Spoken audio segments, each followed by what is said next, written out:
বিসমিল্লাহির রহমানির রহিম। আসসালামু আলাইকুম। বলছি আমি আতিয়া নার্গিস লিলি, প্রাক্তন শিক্ষিকা, Natore green academy, XMP Natore ৩ Singra, অধ্যাপক কাজী গোলাম মুর্শেদের সহধর্মিণী। আলহামদুলিল্লাহ। ঈদে মিলাদুন নবী, 12ই রবিউল আল, সর্বকালে সর্বযুগে সর্বশ্রেষ্ঠ মানুষ এবং নবীকুলের শিরোমণি হজরত মুহাম্মদ সাল্লাল্লাহু আলাইহি সাল্লাম, আমাদের প্রিয় নবী দুনিয়ায় আগমন করেন। আগমনে ধন্য হলাম আমরা মানব জাতি, ধন্য হলো আল্লাহর তামাম সৃষ্টিকুল। কোটি কোটি শুকরিয়া আদায় করছি হে আল্লাহ তোমার দরবারে। অসংখ্য দরুদ ও সালাম ইয়া রাসূলুল্লাহ, ইয়া হাবিবাল্লাহ, ইয়া সাইয়্যিদুল মুরসালিন, ইয়া রাহমাতুল্লিল আলামিন। হে বিশ্বনবী, হে আমাদের প্রাণের নবী সাল্লাল্লাহু আলাইহি সাল্লাম, আল্লাহর রহমত ও শান্তি আপনার ওপর বর্ষিত হোক।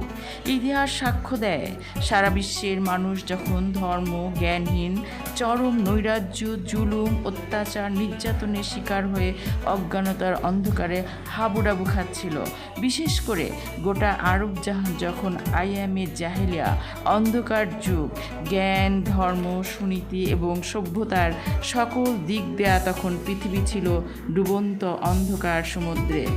আত্মিকতা পরাজিত হয়ে চলছিল শয়তানতন্ত্রের কাছে। সারা বিশ্বের যে শোচনীয় অধঃপতন ঘটেছিল, বিশ্ব মানবের শরীর শিহরিয়ে ওঠে তা স্মরণ করতে।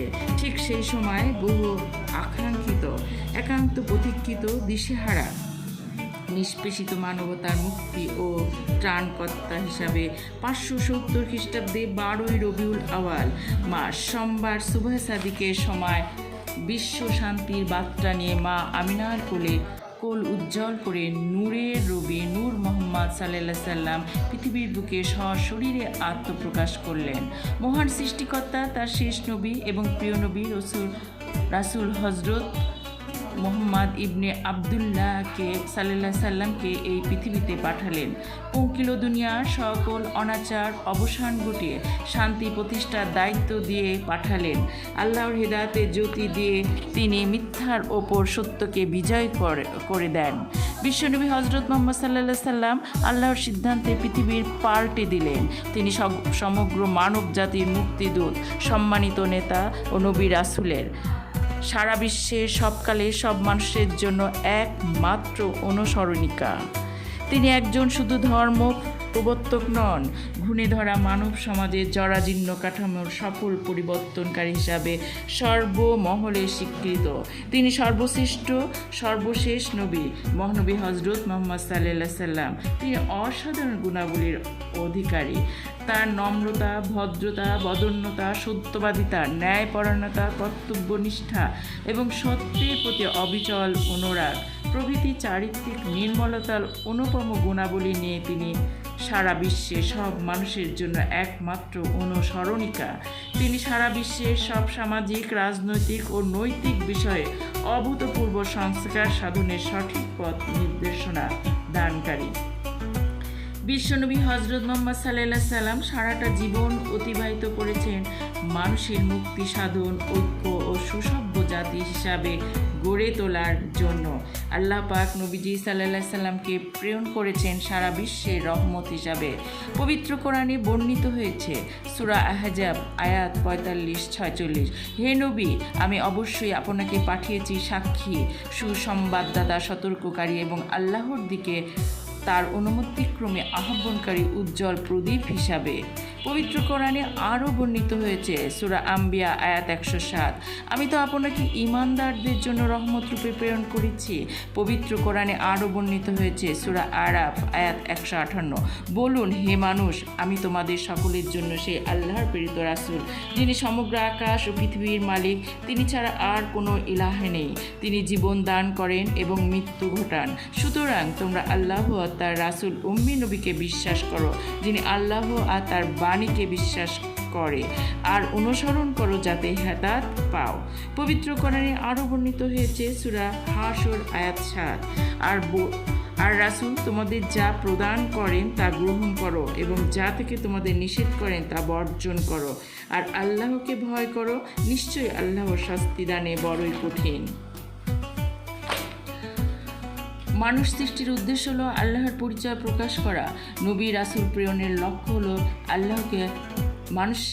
মানুষকে আল্লাহর সঙ্গে পরিচয় করিয়ে দেওয়া। তাই আল্লাহকে পেতে হলে রাসূল সাল্লাল্লাহু আলাইহি সাল্লামের আদর্শ অনুসরণ করতে হবে। অর্থাৎ রাসূল সাল্লাল্লাহু আলাইহি সাল্লাম যা করতে বলেছেন তা করতে হবে, আর যা তিনি করেননি, করতে বারণ করেছেন তা বর্জন করতে হবে। বস্তুত যাবতীয় আমল তথা লেবাস, পোশাক, পানাহার, আচার অনুষ্ঠান, এক কথায় ব্যক্তিগত জীবন থেকে আরম্ভ করে আন্তর্জাতিক জীবনের প্রতিটি ক্ষেত্রে রাসূল সাল্লাল্লাহু আলাইহি সাল্লামকে অনুসরণের মধ্যে নিহিত রয়েছে তার ভালোবাসা ও মহব্বতের প্রকোষ্ঠ নিদর্শন। নবীজি সাল্লাল্লাহু আলাইহি সাল্লাম মানব জাতির একমাত্র নেতা ও পথ প্রদর্শক। যে ব্যক্তি রাসূলুল্লাহ সাল্লাল্লাহু আলাইহি সাল্লামের আনুগত্য করলো সে আল্লাহর আনুগত্য করলো। রাসূল সাল্লাল্লাহু আলাইহি সাল্লামের আনুগত্য ছাড়া আল্লাহর আনুগত্য আদৌ সম্ভব না। হযরত মুহাম্মদ সাল্লাল্লাহু আলাইহি সাল্লামকে পুরোপুরি অনুসরণ করতে হবে। আল্লাহ আমাদের জীবন মরণের প্রভু, আল্লাহ সর্বসেবা, কর্তৃত্ব সব কিছু তারই ওপর। আল্লাহ নবীজি সাল্লাল্লাহু আলাইহি সাল্লামের মাধ্যমে পরিপূর্ণ ইসলামী জীবন বিধান প্রবর্তন করেন। হযরত মুহাম্মদ সাল্লাল্লাহু আলাইহি সাল্লামের পবিত্র ধর্মই ইসলাম। ইসলাম এমন একটি সত্য ধর্ম যার প্রমাণ দেওয়ার যেমন কোনো প্রয়োজন নেই, ঠিক তেমনি বিশ্বনবী সাল্লাল্লাহু আলাইহি সাল্লামের শ্রেষ্ঠত্বের বিষয়েও কারো সন্দেহ থাকার কোনো অবকাশ নেই। মহানবী সাল্লাল্লাহু আলাইহি সাল্লামের আদর্শ কতই না অনুপম। আমাদের ধর্ম ইসলাম আর আমরা মুসলিম। আমরা আমাদের প্রিয় নবী হযরত মুহাম্মদ সাল্লাল্লাহু আলাইহি সাল্লামের উম্মত। কতই না সৌভাগ্য আমাদের। নবীজি সাল্লাল্লাহু আলাইহি সাল্লাম আমাদের জীবনের আলোকময় পথ চলার দিশারি। নবীজির উম্মত হয়ে কোটি কোটি শুকরিয়া ও কৃতজ্ঞতা জানাই আল্লাহ তোমার দরবারে। ইসলামী শিক্ষা মুসলমানদের শান্তি, প্রিয়, বিনয়, মহৎ গুণাবলীর অধিকারী হতে উদ্বুদ্ধ করে। এই শিক্ষা ভুলে পরস্পরের হানাহানির নীতি কোনো ক্রমেই ইসলাম সমর্থন করে না। ইসলাম প্রচারের জন্য নবীজি সাল্লাল্লাহু আলাইহি সাল্লাম হাসি মুখে সয়েছেন সব দুঃখ কষ্ট, সহ্য করেছেন অনেক অমানসিক যন্ত্রণা। আল্লাহ কোরআনে ফরমান, নবীজি সাল্লাল্লাহু আলাইহি সাল্লাম রাহমাতুল্লিল আলামিন, নবীজির বাদশাহী ইহকাল ও পরকালে পরিব্যাপ্ত। নবীজি সাল্লাল্লাহু আলাইহি সাল্লাম আমাদের একমাত্র শাফায়াতকারী। আল্লাহ তাআলা আমাদের শুধু নবীজি সাল্লাল্লাহু আলাইহি সাল্লামকে অনুসরণ করতে বলেছেন। তাই নবীজি সাল্লাল্লাহু আলাইহি সাল্লামের আদর্শ ও সুন্নাত তরিকা অনুযায়ী জীবন যাপন করা আমাদের প্রত্যেক মুমিনের কর্তব্য। তার সুন্নতের উপর আমলের মাধ্যমে উম্মতের জন্য তার ভালোবাসা বহিঃপ্রকাশ হবে, আর তার এই ভালোবাসার মাধ্যমে মহান আল্লাহর মহব্বত ভালোবাসা লাভ করা যাবে। সকলে যাতে রাসূল সাল্লাল্লাহু আলাইহি সাল্লামের সুন্নত আদর্শের উপর আমল করেন, এজন্য মহান আল্লাহ ইরশাদ করেন, হে নবী, আপনি বলুন, তোমরা যদি আল্লাহ তাআলাকে ভালোবাসো থাকো তাহলে আমার অনুসরণ করো, তাহলে আল্লাহ তোমাদের ভালোবাসেন এবং তোমাদের গুনাহসমূহ ক্ষমা করে দিবেন। আল্লাহ পাক অত্যন্ত ক্ষমাশীল ও দয়ালু। সূরা আল ইমরান আয়াত 31। বিশ্বনবীর আগমন মানবতা পেল মুক্তি, দিশা আর কোরআনের আলো উদ্ভাসিত হলো বিশ্ব। এই 12ই রবিউল মাস আত্মিক উন্নয়ন ও নবীজির আদর্শ চর্চার মাস। এই মাসে নিজেদেরকে সুন্নাহর আলোকে গড়ে তুলতে হবে, নবীজি সাল্লাল্লাহু আলাইহি সাল্লামের দেখানো পথে চলতে হবে এবং ওনার আদর্শ জীবনের প্রতিটি ক্ষেত্রে ধারণ করতে হবে। নবীজি সাল্লাল্লাহু আলাইহি সাল্লামের সুন্নতের গুরুত্ব সম্পর্কে মহানবী সাল্লাল্লাহু আলাইহি সাল্লাম ইরশাদ করেন, তোমাদের মধ্যে আমি 2টি জিনিস রেখে গেলাম, যতক্ষণ পর্যন্ত সেই দুটিকে আঁকড়ে ধরে রাখবে ততদিন তোমরা পথভ্রষ্ট হবে না। তার মধ্যে একটি হলো মহান আল্লাহর কালাম কুরআন, অপরটি হলো আমার সুন্নাহ অর্থাৎ নবীজি সাল্লাল্লাহু আলাইহি সাল্লামের সুন্নাহ হাদিস। দুনিয়ার জীবন আখিরাতের শস্যক্ষেত্র, তাই প্রতিটি মুহূর্তে সব চিন্তা, চেতনা, কর্মসাধনায় আখিরাত বা পরকাল, কবর জীবনকে স্মরণ করে চলতে হবে। পরকালে চিরস্থায়ী অনন্ত জীবনের সুখের জন্য ক্ষণস্থায়ী দুনিয়া ও নেক আমলের মাধ্যমে প্রস্তুতি গ্রহণ করতে হবে।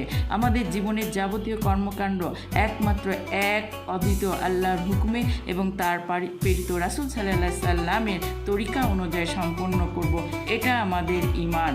দ্বীন ও ঈমান হলো এই দুনিয়ার সবচেয়ে বড় নিয়ামত, আমরা রাসূল সাল্লাল্লাহু আলাইহি সাল্লামের মাধ্যমে পেয়েছি।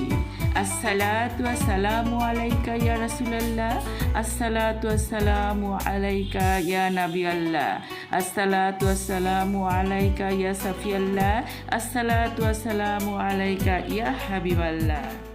আল্লাহ, তোমার উপর ঈমান রাখিতেছি, তোমার উপর ভরসা করতেছি, তোমার প্রশংসা করিতেছি, তোমার শুকর আদায় করিতেছি, তোমার সাথে কুফরি করিব না, তোমার অবাধ্য হইব না, একমাত্র তোমারই ইবাদত করিব।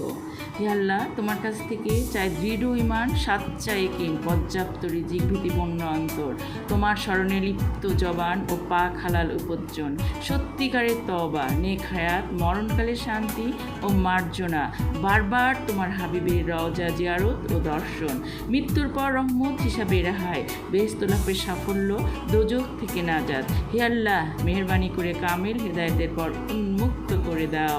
হে আল্লাহ, তোমার যাবতীয় আদেশ নির্দেশ মেনে চলার তৌফিক দাও। হে আল্লাহ, তুমি কবুল করো আমার মোনাজাত।